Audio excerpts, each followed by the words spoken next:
All right, so welcome to installation number 21 in the Worlds of Speculative Fiction series here. Today we're looking at Katherine Lucile Moore, who also wrote under a ton of other pseudonyms, interestingly enough. Before I actually started doing research, I didn't connect some of the stories that I'd read with Lucile Moore. So we'll talk about some of that and why she did that a little bit later on. She is, she was alive till fairly recently, but she didn't write science fiction much, at least for stories after her husband and collaborator Henry Kuttner died. Instead, she wrote for television, and she actually preferred doing that to writing sci-fi with him. And she lived for quite a while after that, but she didn't do much writing past really the 50s. So she's known for the pulp era, the sort of golden age of science fiction and fantasy and weird tales. So she really fits in well with this speculative fiction series. What I wanted to do, I've got the biography here for you. I don't actually have like a set of quotes as I often do because there's not much online available from her in terms of interviews or things like that. I did find one interview where she talked about why she likes writing for TV and how she got interested in sci-fi, but there weren't any big sort of reflections on what she's doing. I did find a bit in this Best of Lucile Moore. I was going to say, because I just looked at that in the back, there was some... Yeah, the author's afterword. Instead of a foreword, she has an afterword. so there's that. And the themes that I wanted to focus on, besides sort of the worlds that she creates, were the centrality of emotions in her work. This idea about going beyond the limits of the imagination, and that aesthetic appreciation versus involvement in things. She's got a lot of interesting stuff about time travel, but she doesn't give us time travel paradoxes the way a lot of authors do. So time travel actually works for her. And then I also wanted to talk about this whole business of doing collaborative and pseudonymous work that she did. That led me to realize that she'd actually written a lot more than I thought she had. So before that we've got her biography. And you notice she's born in Indianapolis. She's a Midwesterner. She goes to Indiana University for a short time. She actually drops out because it's the Depression, and so she's fortunate enough to be able to find a job as a secretary in a bank in Indianapolis. She actually writes, very interestingly, in the afterword about this. She says that, here it is, yeah. I lived in a large Midwestern city. The Depression of the 30s was rampant over the land, so I was snatched from my sophomore year at the State University and crammed into a business school to learn the rudiments of shorthand and typing. By incredible good fortune, before I'd finished the course, a job opening in a large bank loomed up, and I leaped at it, unprepared but eager. And then she says in parentheses, in those days you didn't mess around. You bluffed, prayed, and grabbed. So that's kind of a nice way of framing it. And so she starts working at a bank, and that's when she gets introduced to science fiction. She'd been reading other stuff before that, but there's a magazine stand across the street. And so on her lunch breaks, she goes over and, checks out these magazines that have weird tales and astounding, these things that we call pulps. And she starts reading them, and she loves them. And she said it led to this interesting conflict because her mother thought these are complete trash. You shouldn't be reading this garbage. You're polluting your mind. But apparently her mother wasn't, quite strong enough to totally put her foot down. And she had to, eventually recognize that Katherine was going to read what she wanted to read. And she said, I love this stuff. And in the interview, they asked her, well, what did you really like about science fiction? She said, it was escapist. Who wouldn't want to go to Mars instead of being stuck in Indianapolis in the middle of the Depression? And if you think about what Indianapolis was like at that time, Indiana was essentially a Klan-run state. all the way from the 20s into the 30s. Both political parties were sort of in the pockets of the Klan at that time. It was a pretty repressive society to be in. They did the last lynching in the 30s, didn't they? Could be, yeah. It wouldn't surprise me. It was, a lot of the states, it would be like the one party would be, like in the South it was the Democrat Party, in the North it would often be the Republicans who were aligned with the Klan. In Indiana it was both parties. It was so thoroughly permeated. The new Klan, the Klan that rose in the 20s, where it was really tied in with sort of like respectable businessmen. It was no longer the kind of organization it had been in its original incarnation. And they were pitching themselves almost like, sort of a tougher version of the Elks Club.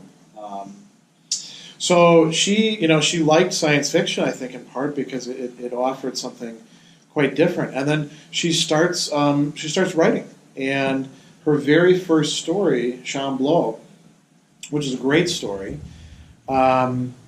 she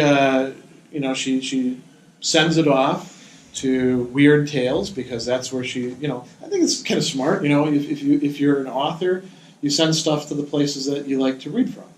And so she does that. There's a big story about how, like, when it came in, it was so earth-shaking that the editor took a day off and declared it Chamblot Day. Her main interest in it was the fact that they paid her $100 for it, which was a lot of money at that time. And so she was like, I think I could do this writing thing. And she's got a interesting discussion in the end of this about how she came up with Chamblot and came up with this Northwest Smith character. Apparently she'd written correspondence once to a guy, N.W. Smith, right? And she was like, that sounds kind of cool. So she was somebody who would take what she'd gotten over here and over here and over here and weave it together into a story. But what was really remarkable from why the story was so important is emotion wasn't something that was really discussed much in early sci-fi. I think you can say it was in early horror. Lovecraft is somebody big at the time that she's writing. And Lovecraft did talk about that. But Lovecraft writes about men's emotions, the nameless terror at this and that. Lovecraft doesn't handle women very well. It's not even, he is kind of a misogynist in some respects from the perspective of the present, but I think it's more like he just doesn't really deal with women much in his fiction. But Moore does. So she starts publishing, and you notice like all these stories are popping out. So she's quite successful. But she says, interestingly, again in this author's afterword, that if Chamblot hadn't sold, she would have just given it up. She had other stuff to do. So it happened to work out, and she just kept writing more. She had a character that she could work with then.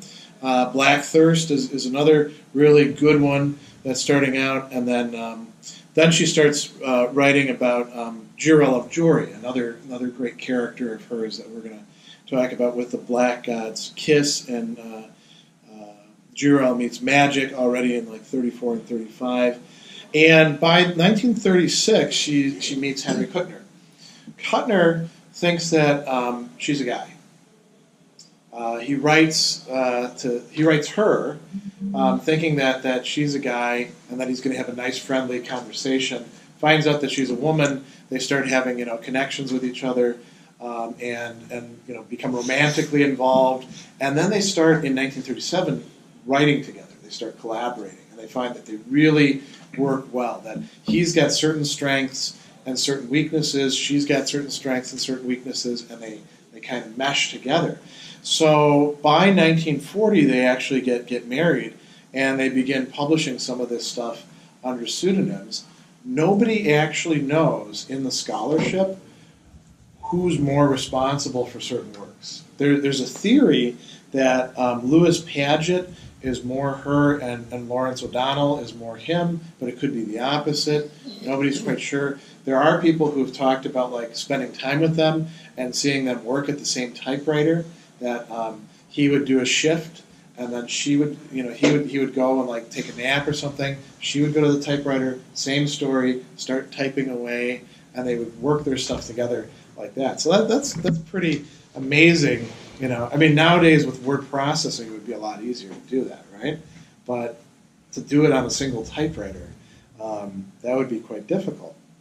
So you notice there's like consistent publishing for years and years. She talks about how much they actually made. At first, they were getting about 1 cent a word, and then when they were writing together, they got half a cent a word. So there was kind of an the longer the story, the better for you. If the more words you could pack in there, the more money you could make. And at first, she said it was quite difficult. In 1940, they decided they were both going to be full-time writers, and she said it was a very hard scrabble existence for a while, but then it started paying off. And eventually, they moved to Santa Monica, and that's going to open up other opportunities for them. They start studying at the University of Southern California. They're still writing, and eventually she graduates from USC. And not long after they get a film script, or not a film script, a television script, Henry dies. He has a heart attack.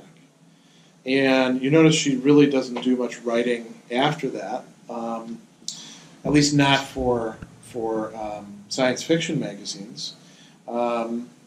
Instead, she takes over his writing course that he's got at USC and starts writing for television.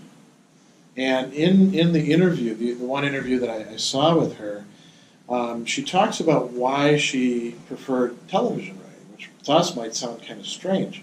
She said it was so collaborative. Now, she's already been doing this incredibly collaborative work, but the person she's been doing it with is dead. Television writing was this collaborative process. She said you become part of a machine. It's no longer just about you. So there must have been something about that she found very attractive. And she talked about, maybe writing some sci-fi down the line. Again, she talked about a project she had going with a friend of hers, but none of that really turned into anything. She kept writing television scripts. And what shows? I did look it up at one time, and I forgot to write it down here. Maybe it's a Twilight Zone or something. No, that was the surprising thing. They weren't like sci-fi shows. They weren't, okay. Yeah, so I guess it was part of the creative process. I guess was what she really was attracted to. Now, and she also started getting all these awards and recognition later on. Unfortunately, she wound up with Alzheimer's, and they didn't really know about it until she missed one of the awards things that she was supposed to show up at. And she dies in 1987 in Hollywood, more or less on her own.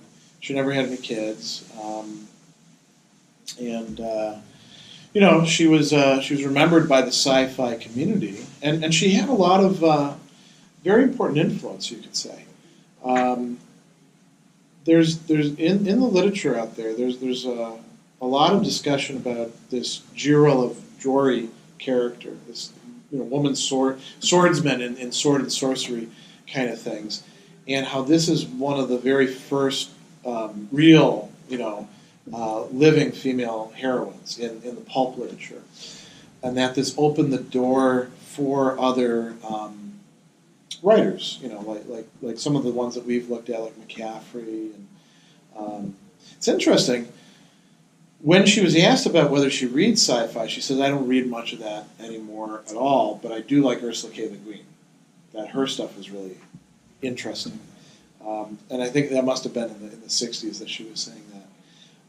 But this, the whole notion that, in the 1960s, with the new wave of science fiction, we have a turn towards emotional life and relationships and all that. Well, she was doing that back in the 30s. And so she is kind of a trailblazer. And I think it's unfortunate that she didn't really write that much. All of these are short stories except for a few novels. But what she did write is really quite good.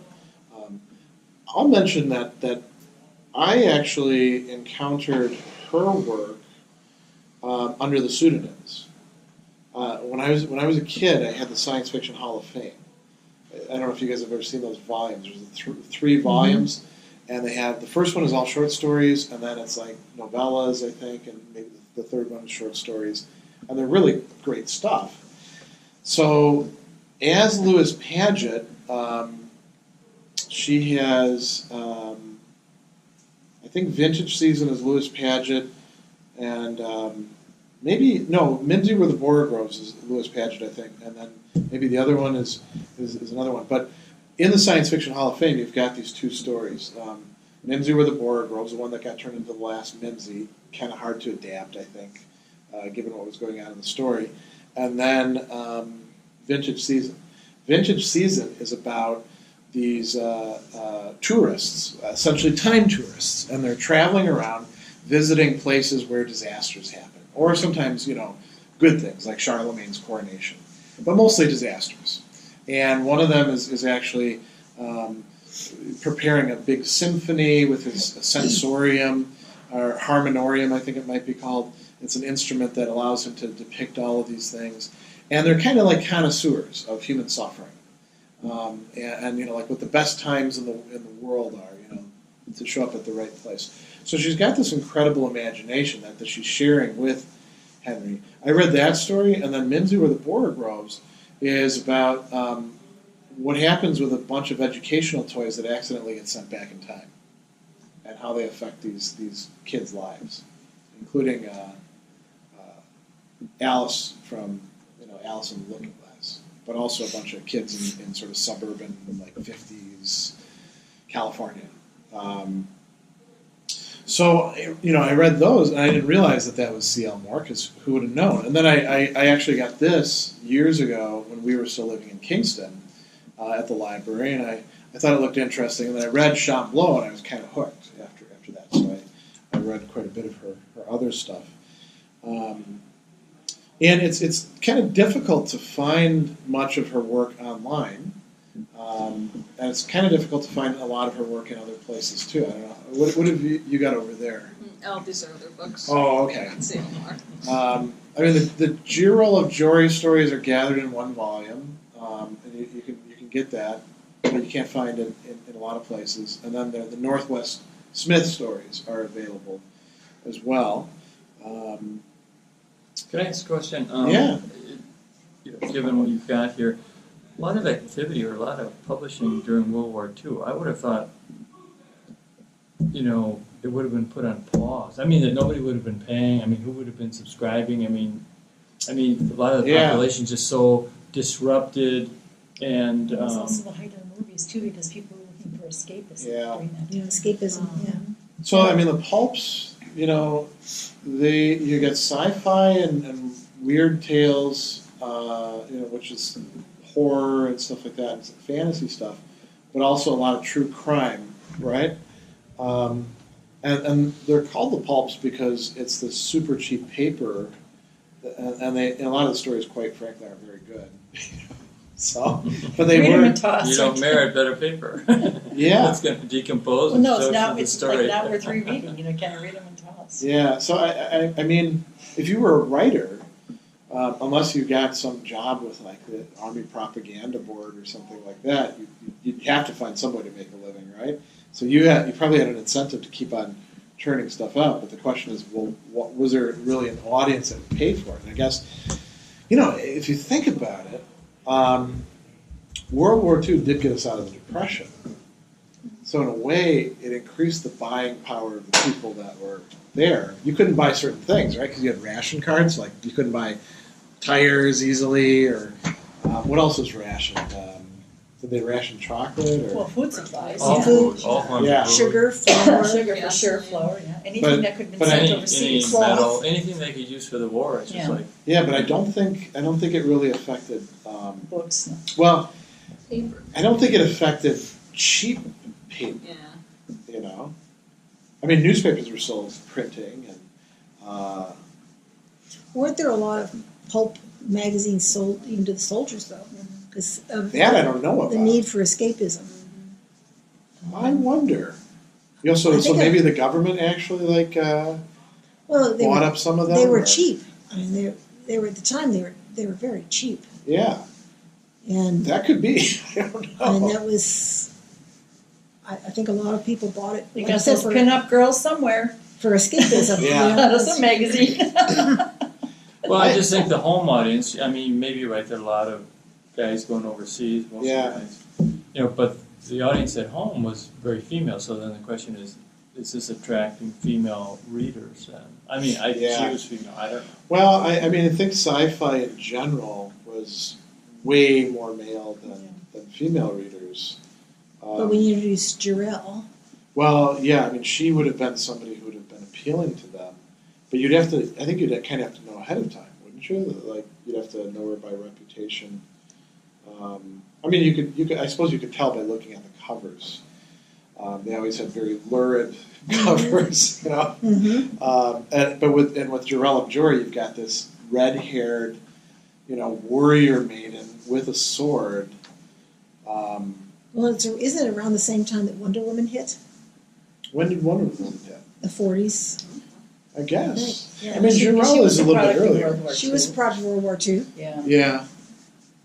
and And some of so that there was a surge- propaganda based, you know, I mean, by the government, you know, these superhero, Yeah. the guy, Captain America. Captain Yeah. That was all, I mean. I like Captain Propaganda was purpose. A-OK. I'm back sorry, then. I I mean, really so- like Captain America. No, but I'm saying, you know, I mean, I'm a it was Marvel fan. patriotic, they wanted Yeah. to give people a focus on winning and leadership and American values and denigrate the The Huns. enemy. Yeah.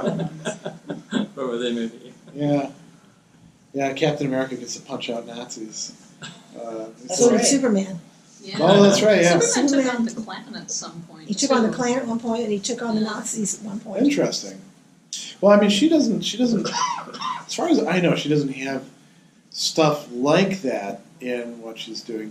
But this, I mean, this Northwest Smith character, he's an outlaw, right? He's an not interstellar, because he's within the solar system. So what would you say? Interplanetary. Interplanetary outlaw. Can't go back to Earth. So he spends most of his time on Mars or Venus, or in space. But you know, he's and it's interesting too, because Earth in that story is Is this philosophy? Yeah. Yes. Earth in that story is divided in between different, or in that set of stories is divided in between a couple different governments. You know, I don't remember the names of them, but you get the idea. There's like a war going on Earth as well. So I guess that's kind of woven in. I was just going to interject really quickly. I should have just brought this in, but the book that I just finished reading, that one, Yeah. it had one of those those goofy covers. It had Northwest Smith on there, and then the woman from Shambhala. Oh yeah, Yeah, and people have made fun of that cover. yeah, I know why. Anyway, I had a really, really hard time getting, because this being mixed up. They were holding the book for this so-called book group.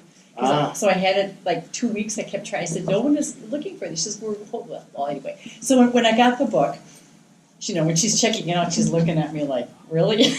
Are you reading this? So I just thought, when you talked about those I'll read covers. this pulp crap in this library. She thought it was trash. Well, no, I mean, it was one of those covers, you know? Oh yeah, I guess. You know, you got the pulp- snake-haired lady with, you know, Northwest Smith and his boots. Well, I mean, you know how they She were wanted to made say those we got better covers. stuff. Yeah, if you're really desperate for something to read. Well, you know, that was one of the big criticisms of the pulps, though, is that they're trashy. I mean, if you look at some of the covers, it's basically pornography. You know, the covers. Well, you know, this might have been appealing at the time. Yeah. It just now it's goofy.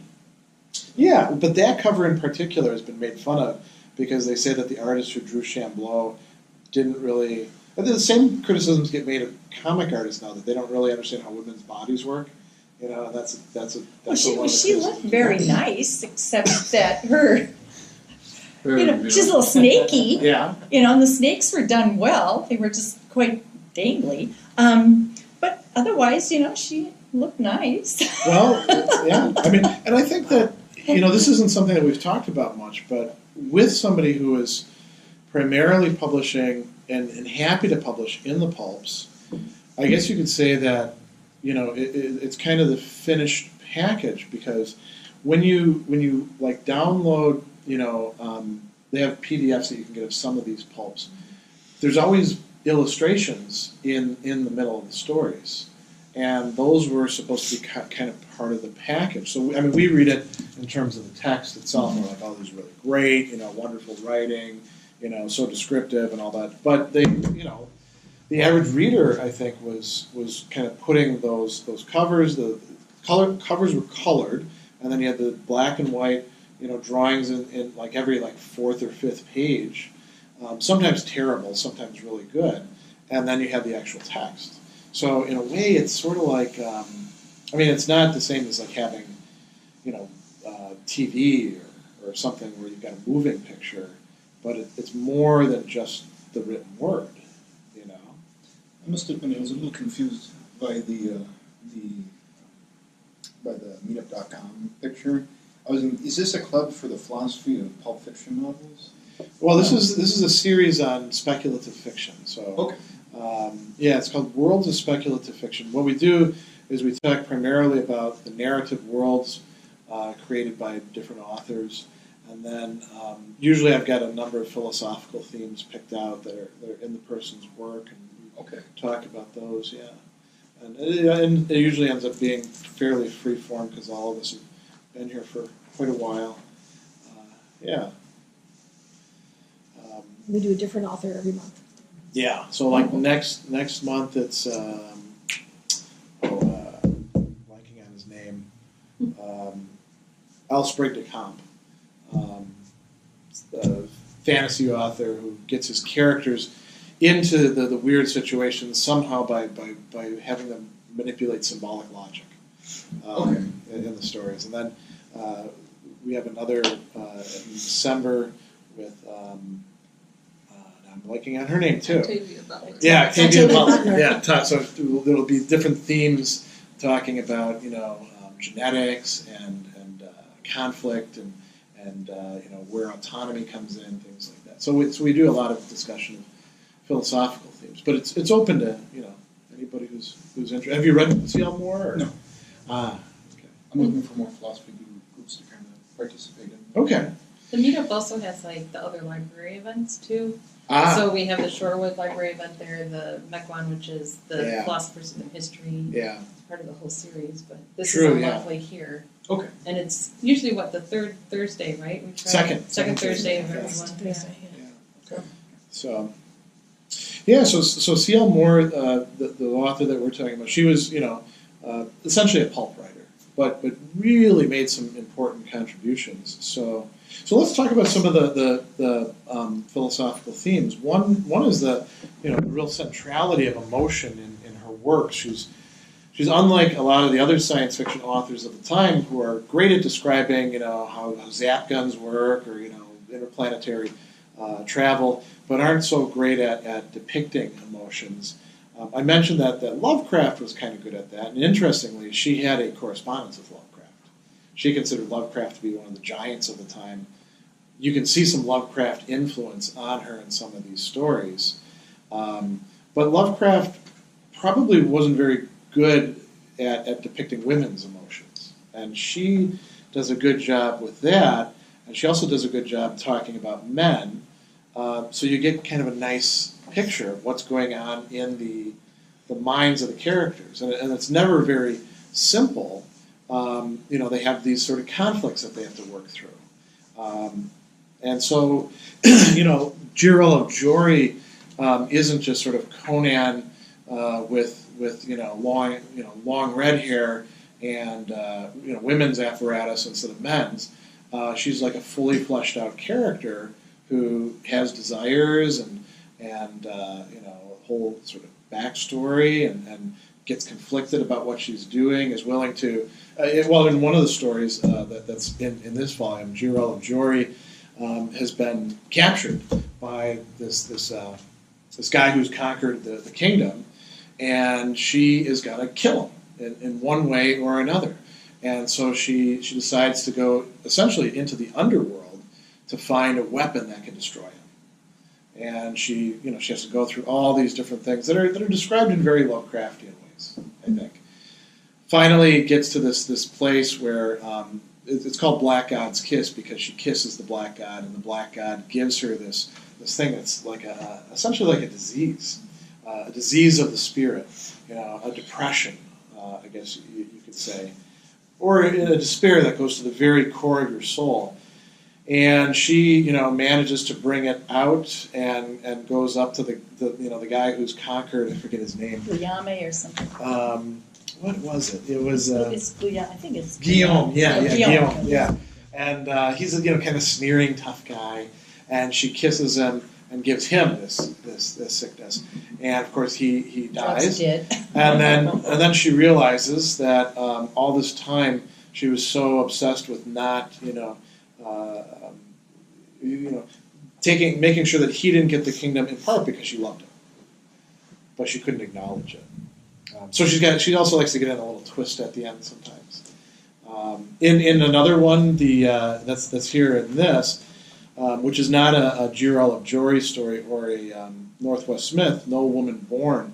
It's about a famous dancer and singer who, primarily a dancer, who's in a terrible fire. And she's saved, or at least her brain is saved. And they put her into a very special robot body. So already this sounds a little strange, right?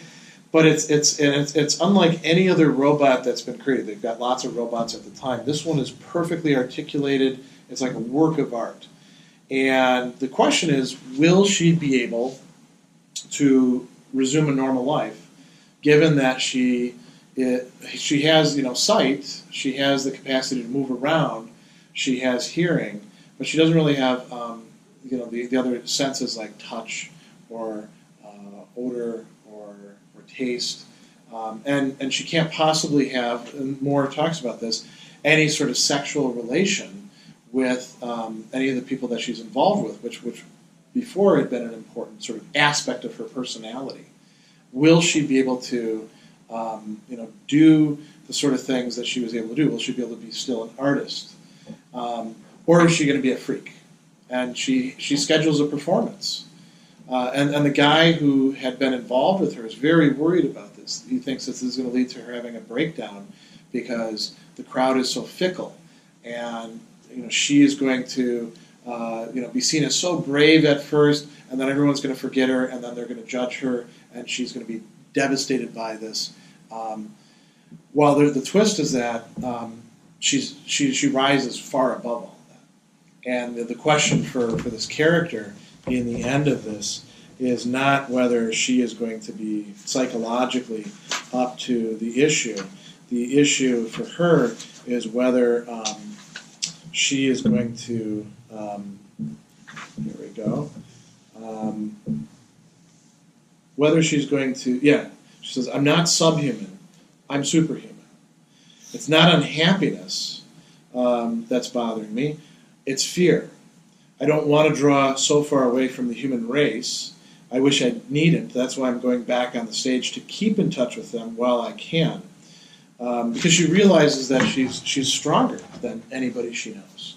That she could easily be, essentially like a god on earth, given the new body that she has, her capacity to dance as she did, and the strength that this body possesses. So Moore is really good. I mean, she's writing these things starting in the 30s.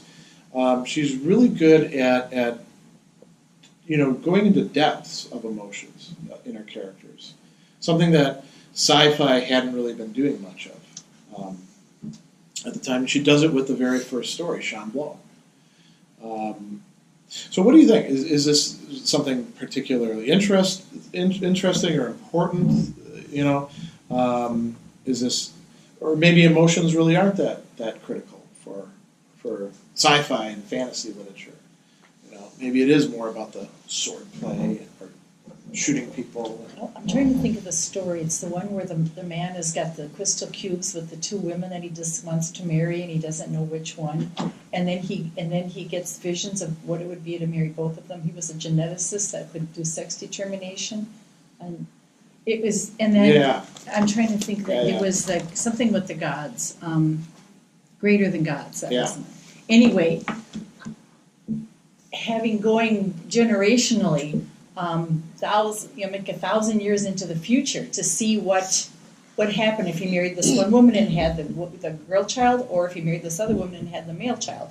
And then the world would either completely, if the male child would get, it was like this obedience to remember this thing, it would be all obedience, and it would be a really, it would expand everything out to almost be like a solar system world. I mean, instead of like a united solar system almost, but with all these consequences of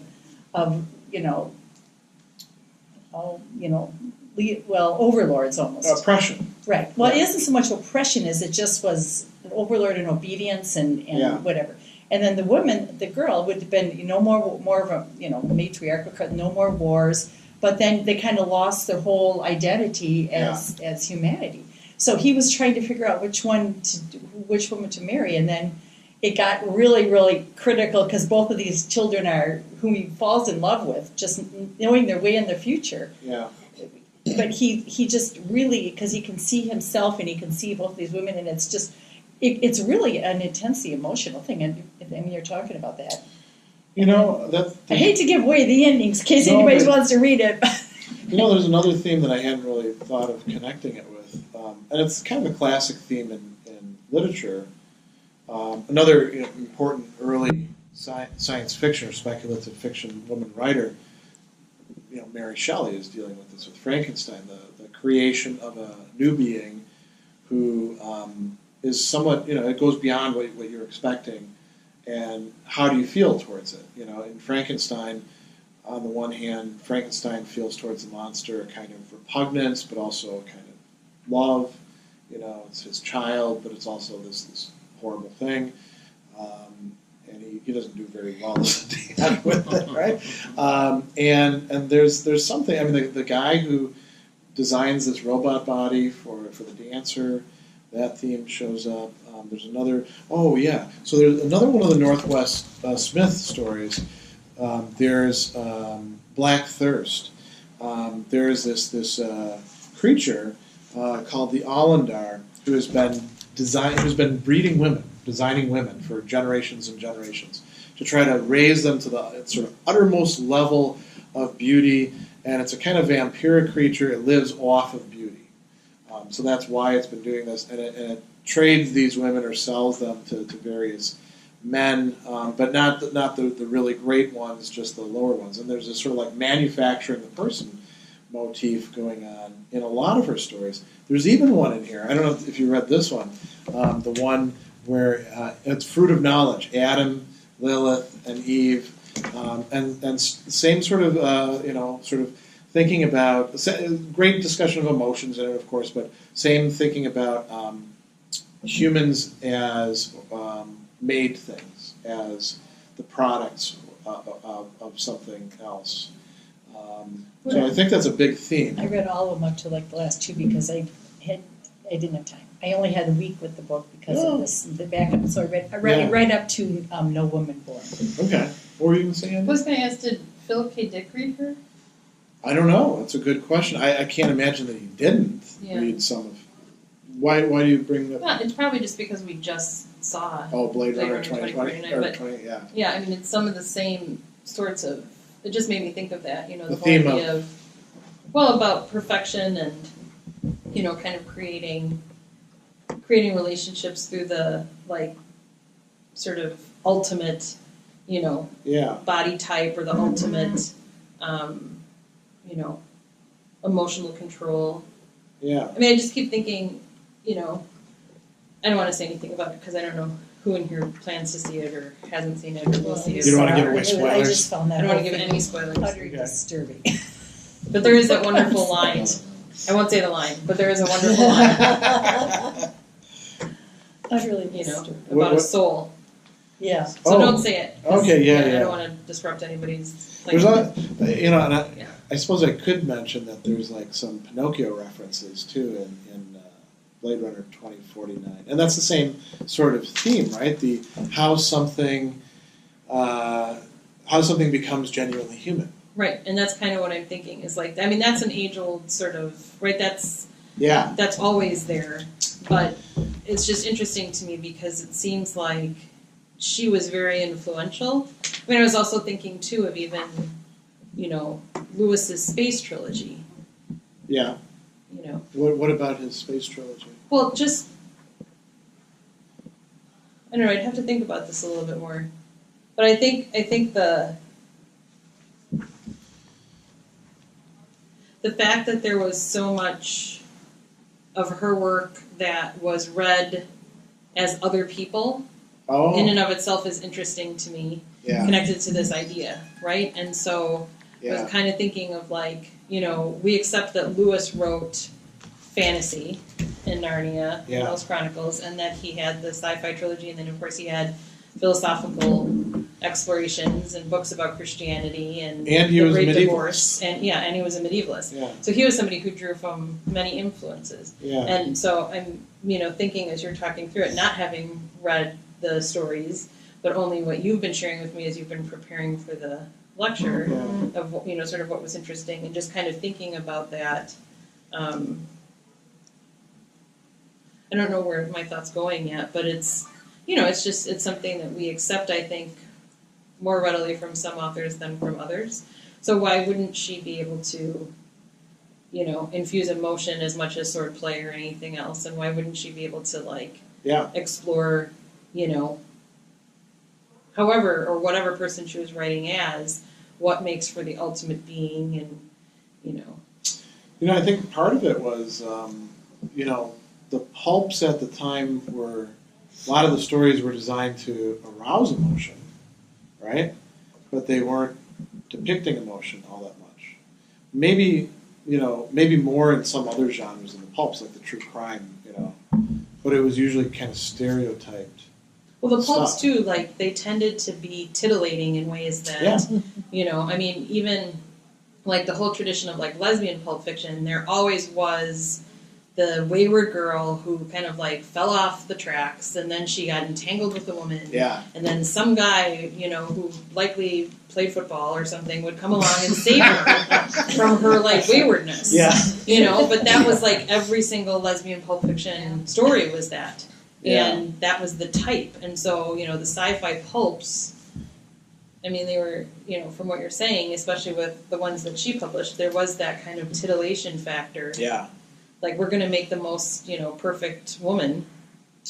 So let me read you two things, one from Chamblot and then one from Black Thirst. So this is just a bit of how she's describing. The Chamblot is this essentially Medusa creature. We're kind of joking around about the snaky ear. Yeah, and how she was depicted and all that. And Moore depicts this as the archetype from which our Medusa mythology comes. That it was not terrestrial in origin; it was from somewhere else. And so she's got these reddish snakes, and that would be kind of off-putting for a lot of people, I think. But Northwest Smith is involved with her, and then here's a passage that Moore writes.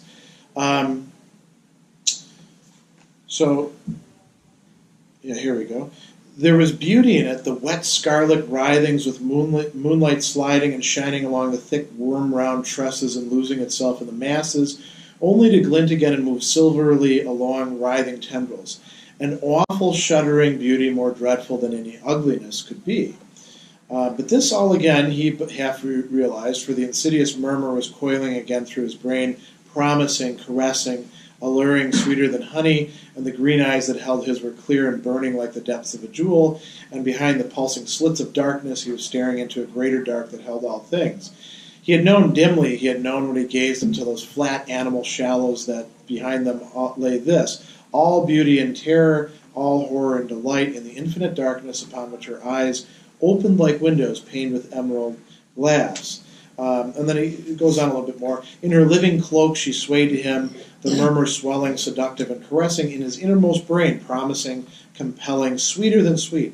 His flesh crawled to the horror of her, but it was a perverted revulsion that clasped what it loathed. So, a lot of we could call it body descriptive language in there. A lot of plain, straight-out descriptive language that has an emotional effect, and then some sort of discussion of his emotional state and what's going on as this creature who's going to feed on him is making him feel. And there's actually a hint in there that he sees what mystics had talked about as seeing God when she's clasping him, because his friend rescues him, fortunately, which is a great storytelling technique.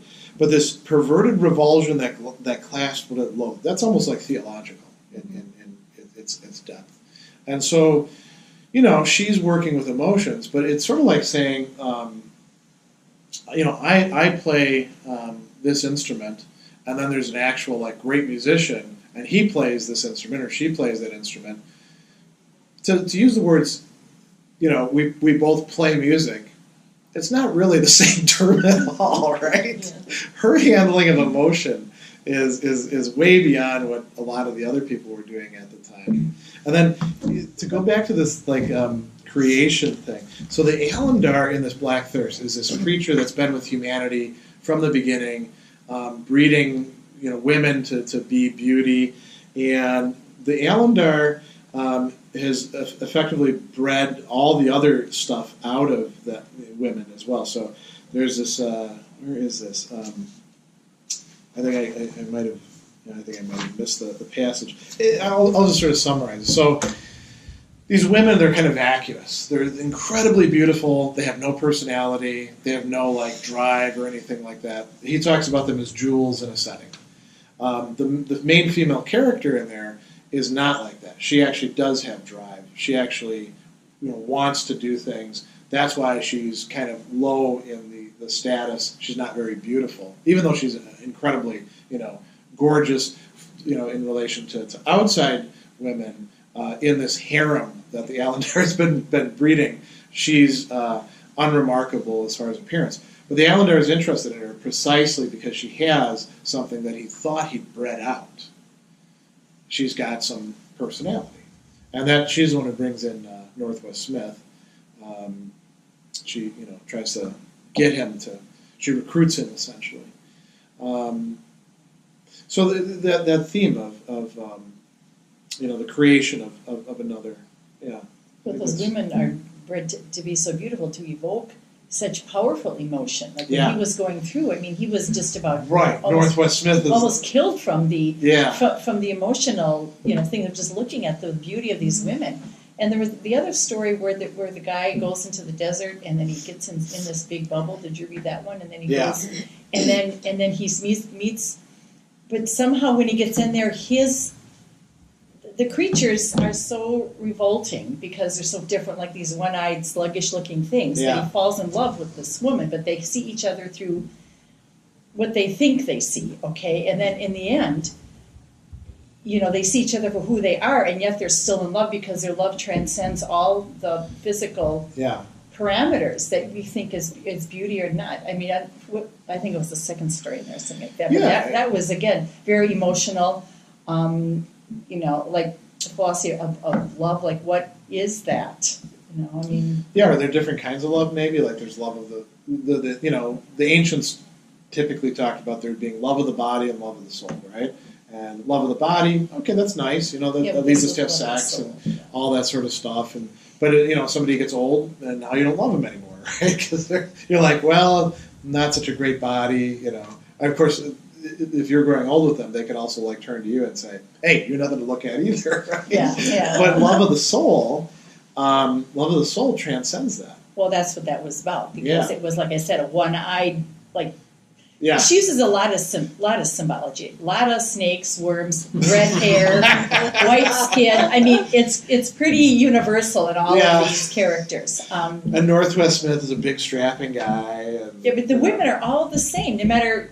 They all red hair. They all have this really white skin. They all some kind of snaky thing going on. It's just very. She has a lot of universal symbols in her writing too. Oh, that. In that author afterward, I think that's something that she talks about, cramming her head full of stuff and then letting the unconscious, do its thing, So I think that makes perfect sense. The way she describes women's body, it's always the same in everything. So it's I don't know. She just. Well, except for one woman, Jiro. Jirel of Joy. Well, she has the red hair. She has the red hair, but she's an active agent who's, carrying a sword. White skin. Oh yeah, Scottish, huh? But she's That's right. she's somebody who's doing something. She's tall. Yeah, she's the sort of Right. war leader of her entire Right. little country in France. It's supposedly set in 1500. People have pointed out this couldn't possibly have made sense. It could have made sense for maybe 1250, but not 1500. But I think Jirel is different. Well, I mean, character-wise, they're different. She just has descriptions of them physically are very kind of the same. But character-wise, yeah, they're different. Another one of the things that I thought would be interesting to talk about is this notion of going beyond the limits of the imaginable, and talking about the genuinely alien. I think she is pretty good at making her aliens really different from us, not just sort of like green-skinned human beings running around doing their thing. The Allendar is another good example of that. He's a goopy monster who's been with us from the beginning, and there's different ones on different planets. And it's, again, I mentioned Lovecraft, I think, is an influence on her. She has a lot of sort of Lovecraftian terminology in this. He was also very interested in talking about like the unimaginable, the inconceivable. I think she's trying to do that, but not just in terms of horror, but also in terms of like beauty, in terms of sexual attraction. Is that kind of like Bataille a little bit? Like in the description? Well, you should probably explain that because I don't think everybody knows. Well, you will explain it better than I would, but I mean, so Bataille was before her time, right, of writing? No, he's writing in the 30s. In the same time? Yeah, but he's in France. Yeah, because I was thinking like some of the descriptions, and again, I haven't read it, so it's not fair to really take up too much time with this, but it felt a little bit like French naturalism in the way that she was describing the bodies and the color, and then some of the descriptions of the aliens felt like it was sort of, I was thinking of like Huysman and like the Labat, right, the decadence and the whole sort of ornateness of everything. Yeah. And then, I don't know, there's something about the description when you were reading the passage with like the green eyes and the flashing and stuff, and it just, I don't know, it felt a little, Bataille's over the top, right, with everything. It's like... Bataille is primarily interested, too. Bataille's more of a philosopher who could be a novelist than an actual novelist. Yeah. Georges Bataille was a French philosopher, drawing on a lot of different sources, very interested in what we could call limit or transgressive experiences. So he talks about there being, the things that we can't look at directly, like death or the sun or sex. I mean, he was wrong about that because, the porn industry is huge, right? So, but at the time, I guess he kind of thought, these things that camera.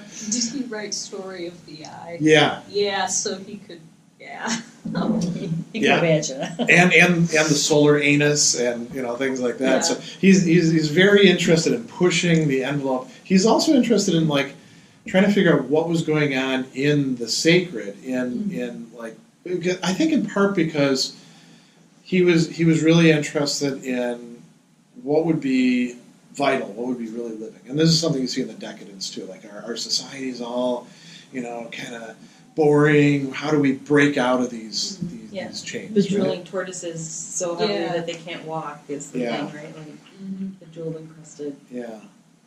Yeah, that was Oliver. I think so. There's the grain. And Yeah. that kind of went into. I'm trying to. It definitely infected American science fiction, but I'm trying to do the roundabout way it did that. Yeah. I mean, Oscar Wilde and the British fantasist movement. Right. Yeah. Would Bataille have had any influence at this time in American stuff? I don't think so. That I don't know. Maybe not on science fiction.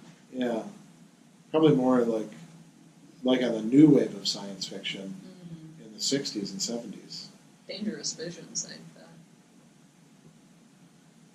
Yeah. It's the moth inside her head. Yeah, I mean, who would have been influencing this? I don't really know. From on the other side of the pond, Yeah. you know. I mean, when you mentioned too the vampirism, and of course that made me also think of Huysman and Labat and some of the other like more. Yeah, I guess that figure of the vampire was something people were playing around with a lot.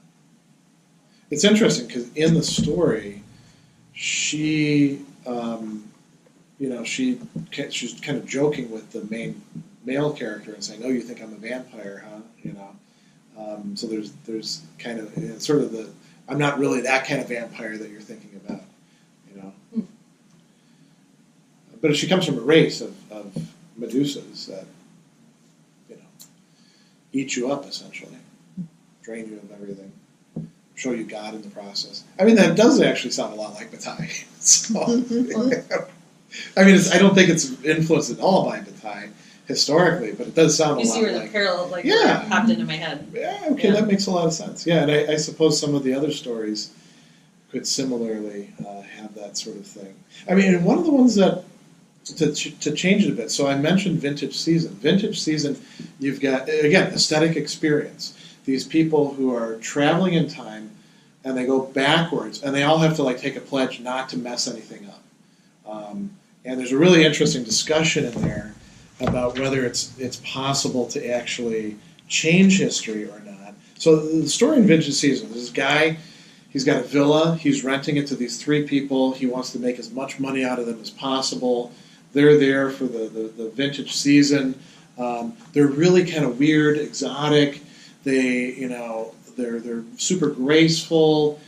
He's married, but he starts falling in love with one of the women named Clea, and she introduces him to some of the stuff that they find cool, and it's all very much like the decadence. Smelling things that are a smell of corruption and yet beauty at the same time, and kind of make you sick, but also kind of make you excited. All that sort of stuff that was being talked about by the whole decadent and dandy thing. The reason why they're there is because there's a meteor that's going to hit the Earth, and it's going to mess things up pretty bad. And after the meteor is going to come the Blue Death, which is like the Black Death, only I guess even worse. Mm-hmm. And they're there just to sort of savor what's happening. And they're going to leave. They've already been inoculated against it, and they're going to leave and then move on to Charlemagne's coronation. And so they're like, these are the beautiful people. Only not just the beautiful people of our time who have lots and lots of money and resources and can go in all the places that we can't go. And we're just, at best hired help or backdrops. They do this throughout all time. And so the guy who's Oliver is talking with them. This is at the end. And he says, I'm getting it now. Wait, I've been trying to work this out. You can change history. You can. I know you can. Clef said she had to promise not to interfere. You all had to promise. Does that mean you really could change your own past? Our time?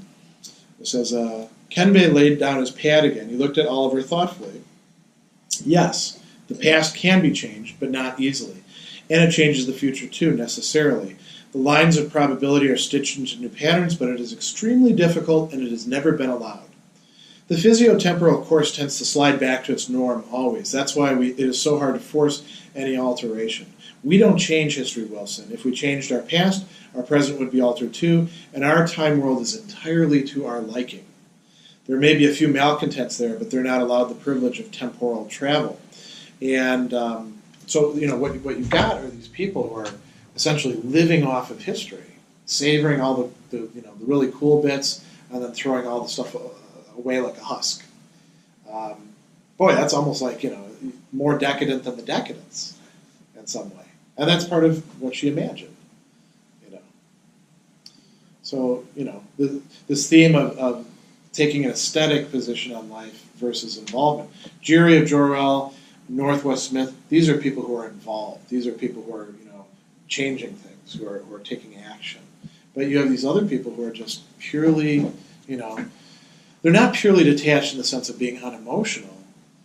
They're there to experience every emotion, but at a safe distance.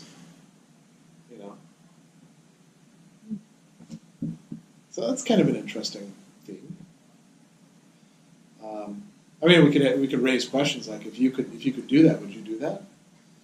If you could be in the position to travel through history, but you can't change anything, you can only just sort of appreciate what's going on. Would it turn you into somebody jaded after a while?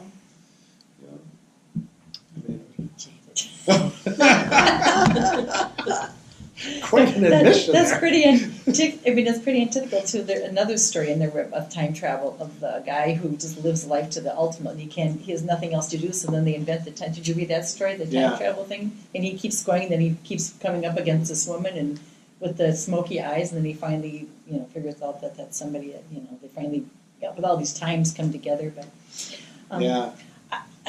so that would be just the opposite of not being involved. This guy was just totally, wanting every experience he could possibly have and get right down in there. So, yeah. The other time travel story I mentioned is Mimsy Where the Boar Grows.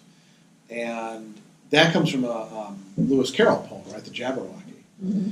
So, and that's one that was written as Lewis Paget, and then I think won an award or something like that of some sort. Certainly got incorporated in the Science Fiction Hall of Fame. And here's the story: is that way, way in the distant future, some guy is experimenting with time travel, and he takes a bunch of his old kids' toys that are educational toys for like super advanced kids way, way in the future, and he puts them into the time travel thing to send them back in time and see, if he can like bring them back into the present. And he screws it up, and so these toys wind up getting scattered, and some of them wind up with Alice of Lewis Carroll and the Looking Glass, and some of them wind up with these two kids who find them like in a river, a dried creek or something like that. And what these toys do is they're educational toys, and so imagine the educational toys that we have in the present, just like hyped up many generations from now. They make your kids much smarter. They develop their brains, and so they're developing parts of the brain that we don't actually use and tap into.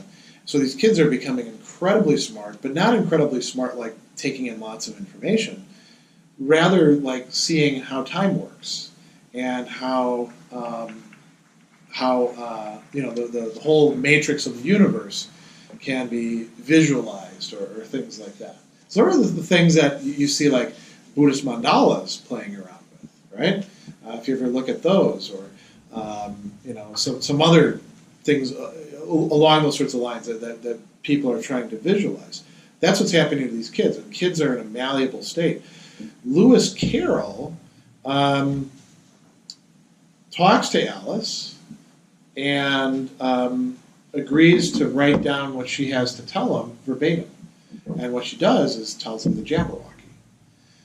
The Jabberwocky is actually sort of if you can read it right, a code about how to travel through time. She's figured it out. And so the kids, when they actually find the Jabberwocky, they figure out what the code is, what the the slithy toves are, and the Vorpal blade and its snicker snack and all this other stuff, and what Mimsy Where the Boar Grows would mean. And it ends with the dad, because the toys were taken away at a certain point. The dad starts to suspect something's going on with my kids. So he takes them to a psychologist and says, "What's going on with my kids?" And the psychologist, finds the toys, and the toys are with the psychologist who can't really figure out what they're doing. But the damage has been done. The kids are now like advanced way beyond where all of us are, and the kids like walk through a portal in time, and that's the last the dad sees of them, or the psychologist, or anybody else. And again, travel back in time. In a way, it changes history, right? But it changes it to a history we already know. So it's not changing our history; it's sort of explaining how our history came to be our history. I think it would be difficult to find the places you'd want to go, because If after you're a traveling while, in time. yeah, after a while, it's a lot of redundancy, right? It's sort of like Group A, defeats group B, and then like Yeah. this happens, and this intolerance creates this strife and this conflict. I mean, it would be cool to see moments of discovery, Yeah. but you wouldn't want to be desensitized to like the awe and wonder of a moment of discovery either. And if you see like 13 miracles, maybe it's better to just like imagine them or to know of one or. Yeah.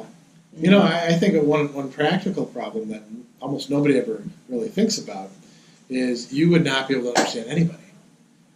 Oh, because of the language issue? Yeah, I mean, you'd have to either like have a universal translator like they do in Star Trek, or a Babelfish like in the Hitchhiker's stuff. Or the Google device that was just released. What's Real-time that? translation. Oh yeah. Yeah, Google's doing it. Well, there's a Star Trek universal. I mean, translator. Babelfish is a thing. Like, Yeah.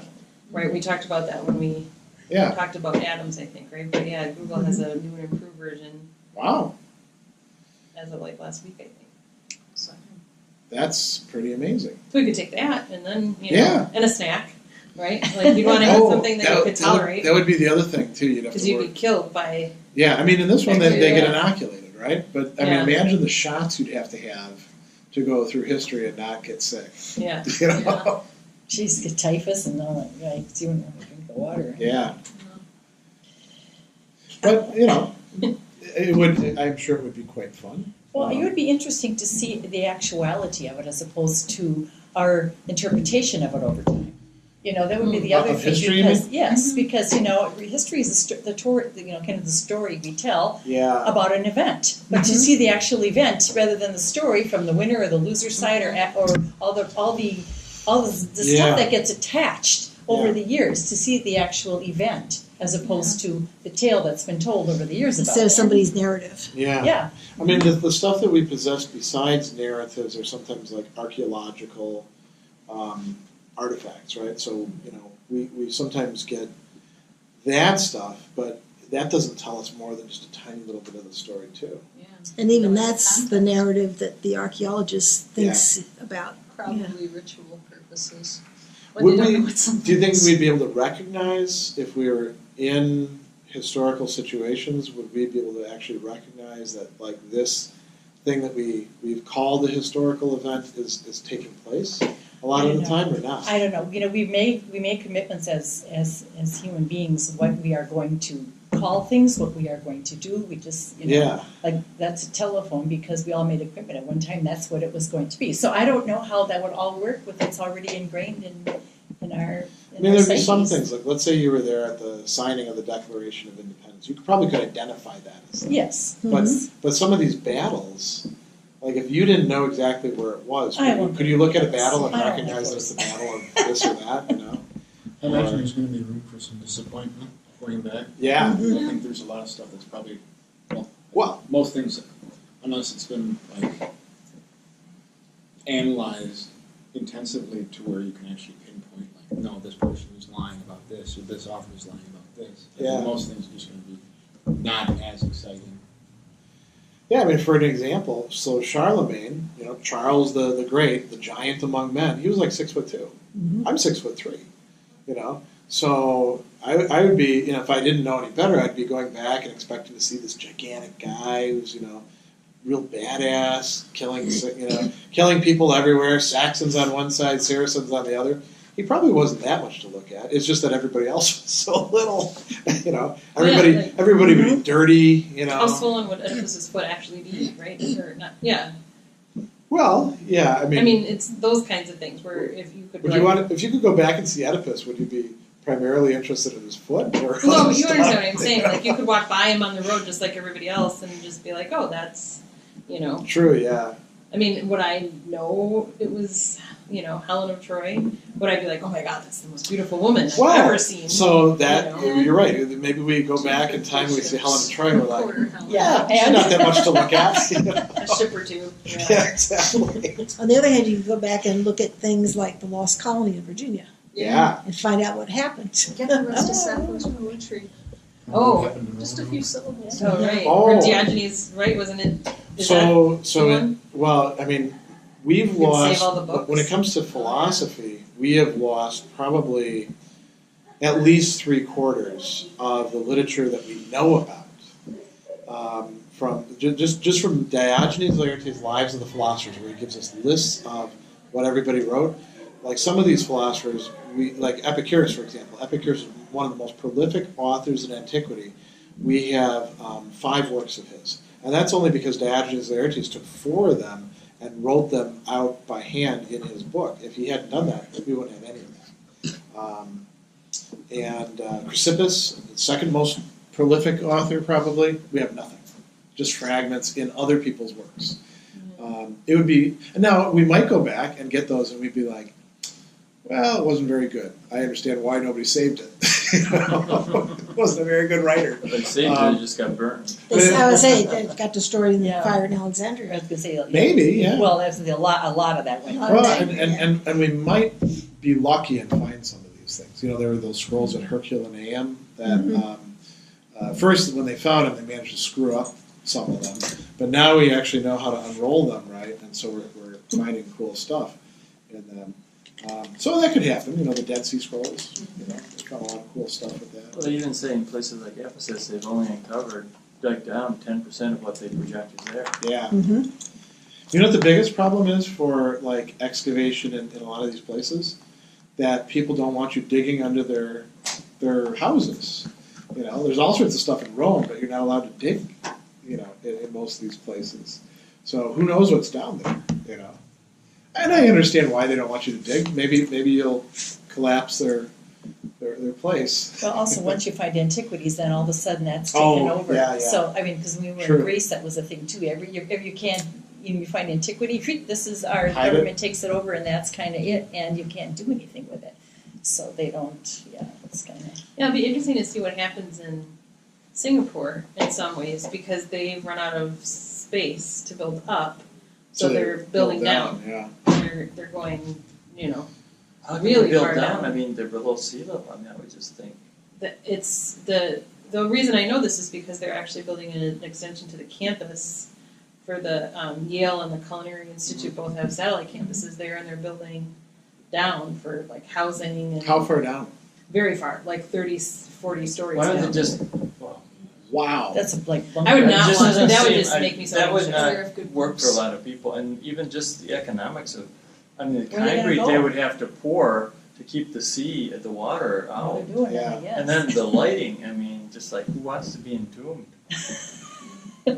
Yeah, that's Yeah. the creepy part. And if something happened, you're kind of Yeah, Yeah, screwed. Well, you're kind of that way if you're on top of I it. mean, if 40 Yeah. stories come down on you, it's pretty quick. Yeah. I'd assume. Yeah. I would, yeah, New that Orleans will never flood. Yeah, exactly. The levees will hold. just the pumps that don't work. Yeah. Well, let's talk about the last theme because before we run out of time and the library runs us out. So, collaborative and pseudonymous work. It's kind of funny that a lot of what she's got is published under somebody else's name. There's other authors who've done this. Kierkegaard, great example. But he did it in part. And there's two things you can do when you do it that way. You can argue with yourself, which is what Kierkegaard actually did in some cases, and you can say stuff that you might not get away with otherwise, right? She's not doing either of those. So what's it all about? I mean, she is publishing with her husband, and they're writing these things together, so maybe it's kind of like a private joke. You can take risks. You can take About risks, yeah. anonymity. Maybe she doesn't like her name. Catherine Lucile, yeah, maybe. Would it be? Because they'd be competing. If she was too prolific, she'd be competing with Yeah, herself that's on what the I table was of thinking. contents. The publisher just said, "We had enough of you. We need somebody else." Yeah. Okay, we'll give you somebody else. There were some writers Yeah. who would publish under multiple names just because the issue would be made up by 50% Yeah. of the same guy, and they just wanted some variety. Oh, yeah, that's a point. good point. Mhm. Yeah.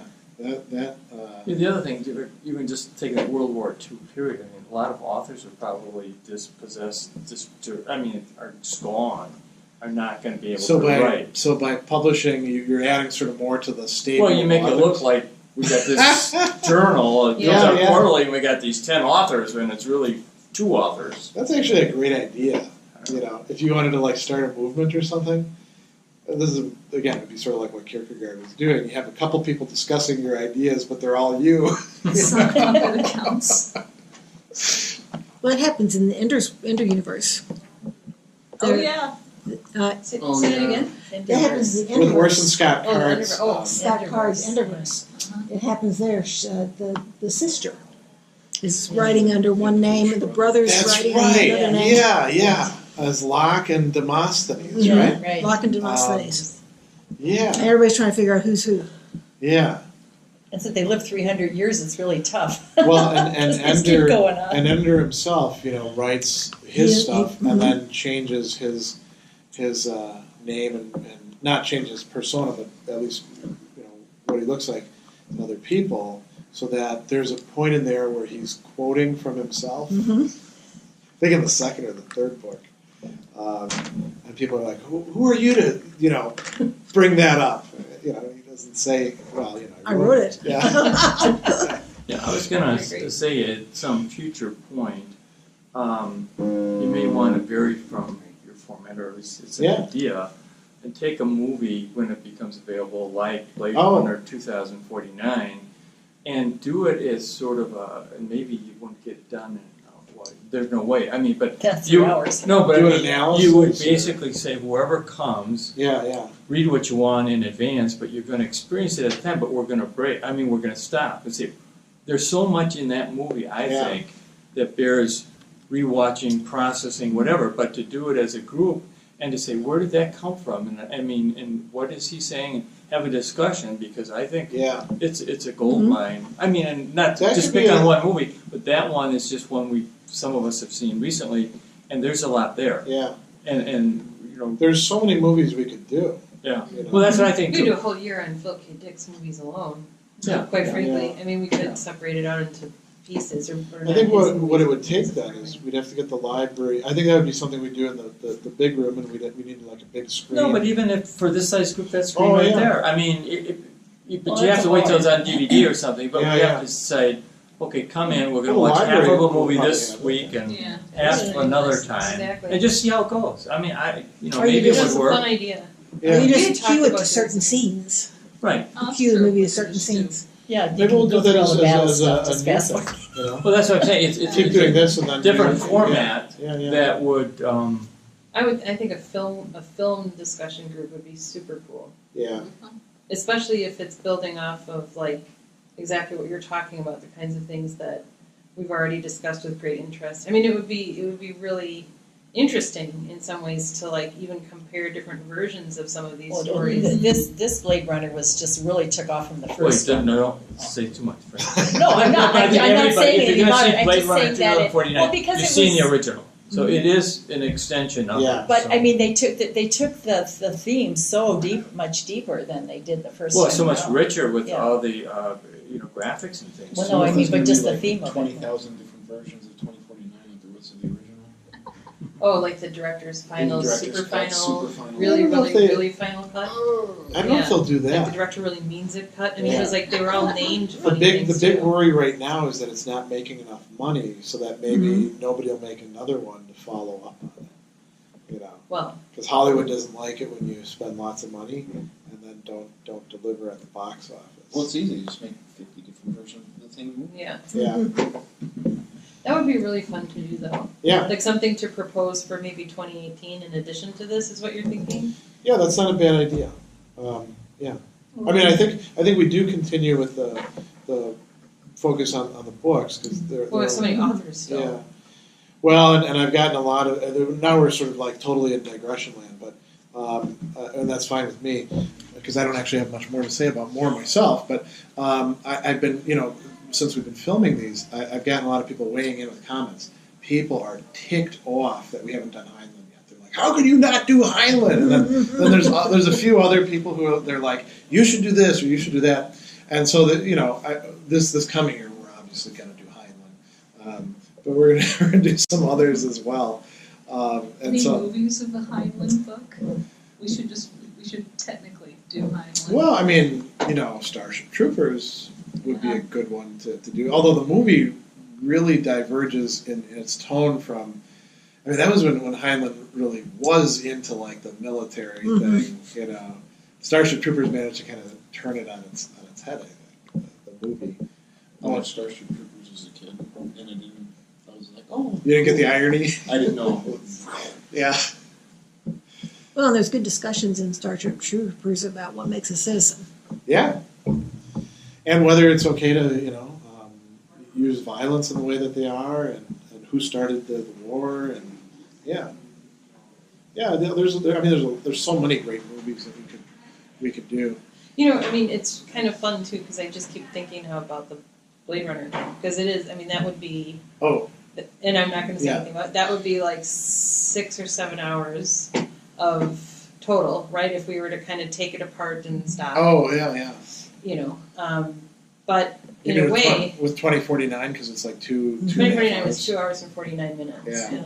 So but if we were to do because that'd be like a day. But here's what I'm saying though. No, okay, so half hour Hegel, right? Okay. Half hour Hegel is Hegel half an hour at a time, right? Yeah. So if we just did Blade Runner half an hour at a time and did a deep dive into each one, that way people could see it and really just kind of take it apart. And we did some scene breaks where this week or this month is this scene, okay. and we started with the first one. That's a good and then idea. we ended with 2049. We could actually do that over a couple of months. Sure, just one thing for a semester.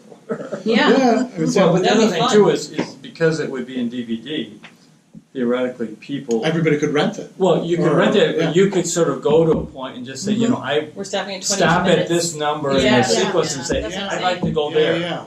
And just watch whatever. That's a great idea. Yeah. It's more Well, we were talking about experience. Yeah, you're right. It's more participatory. Yeah. Like a close reading of a film, but doing it section at a time. Because that would be incredible. I do want to say something about. So we saw Blade Runner 2049 Tuesday. Well, no. Here's the thing. Cheap day. You definitely want to see it in the theater. Yeah. Because it's. I'm not going to give it away. Huge is important. And if you can, go to one of those theaters with the Dream Lounger seats so that you're on Lazy Boys. We go $5 Tuesday night. He's there, okay, and he's like this, and they said, stop it. Well, it's a long movie. Bring a blanket. I know, we're on your side. It's creepy. But it's worth doing it, and it's $5 you Tuesday. definitely want to see it on the big screen $5 because there's so much free popcorn. Remember in some of the scenes, the scale, the landscape, is so. It really is design. Yeah, I'm glad. And you also want it because you want the sound system that they have, unless you have one of those super sound systems at home. Because there's some scenes where when they're moving the cars past and stuff like that, everything's shaking. That vertical bass is incredible. The bass, now here's it's not. I'm not saying bass like bass. To ruin it for anybody, sound wasn't that one lady the overwhelming. same You better character, cover the your- same dress as Man in the High Castle? I don't think so. I saw her somewhere before, and I thought that's what it was. You mean the same actress? Yes. Well, and she was dressed the same hairdo, We're same talking about dress. Man in High Castle now. Yeah. Okay, No, that's now we're important. crossing over Philip K. Dick. Yeah. Well, That's no, what I I thought, said- that they intentionally brought in that Well, that would be character. another so. one, though. Man in the High Castle. I'll describe it. I'll describe That it would to you take when us we're done. years. well, So I don't- we What's were the talking series? here That's what I'm about saying. Moore and the time travel issue. Gabaldon's Outlander does that. Gosh, yes. Gabaldon's Outlander series does the time travel and the attempt to change history. Doesn't work though. Well, the issue is, To some extent. can you change history? Sure. Well, this theme of changing things in general. I mean, Ursula K. Le Guin. What was that one where they're changing little bits of the world each time? It got Lathe of Heaven. It got turned Lathe of into Heaven, yeah. okay TV adaptation of it, but the book itself is great because the idea is we're going to make things better. We're going to tweak things. So when you go back to history, maybe less brutality, less suffering, right? And every time that we tweak things, we somehow screw it up even more. All these unintended consequences come about. In Lathe of Heaven, it's it's moving from present to present to present, and they end up with everybody. They get rid of racism because everyone's just got gray skin, by the end. And all distinctions have been effaced, and nobody's really human anymore, Maybe it's just our subconscious telling us through all these different genres that we shouldn't be messing with time travel. Well, I mean, unfortunately, it's not an issue for us yet. No. But, it is interesting that in science fiction, we have so many big sort of technology themes that are getting played around with, not just science fiction in terms of these books, but also in terms of like the shows. Like if you think about, so one of the key themes in Blade Runner is, okay, what about, things that are human but not really human? How do we treat them? Same issue in Westworld, same issue in a whole bunch of things. And then what about when they decide they don't like how we're treating them? But how are they not human? See, that's the question. They're only human because we say they're not. Just like black people, they're human because we say they weren't. They're human in every single consequence, except that we want to use them for our own purposes. No, so now they're not human. Different. I mean, I'm not saying subhuman, but they're different. Well, they're because enhanced. They were designed with specifications to fit a purpose. Yeah. Well, I mean, engineered. The slavery now we can say is, whether. I mean, we're not so engineered. There. I mean, whatever parents come together, but I mean, they were specifically engineered. But that's possible. But now. it was like Hitler and his, eugenics. The slavery theme is really like central in Right. Blade Runner. Right. And the sort of the parallels that are being drawn. That's Well, not- in I found Westworld too, I think. That whole thing's What were you gonna say? so disturbing. Well, in Star Trek Next Generation, they explored What's about that? Data. Oh, Whether or not he was well, we should human. say again. Well, yeah. But Yeah, we that's- should wrap it he's up. even more android than these people are. I mean, where they have, certainly what is they're it that just you need to completely do? human. Just turn that off for you. Sure. When you're We can edit it up now. we can finish now, I think. Let's finish now. Because We can edit this it's little 8:30 and the awkward. library, is going to be closing soon. So thanks everybody for great discussion, and happy that everybody came wanting to talk about Moore because she's really great, I think. And I heard when I picked up the book, but I Yeah. really like that one. Next month is Sprague to come. Sprague to okay. come. That's right. Yeah.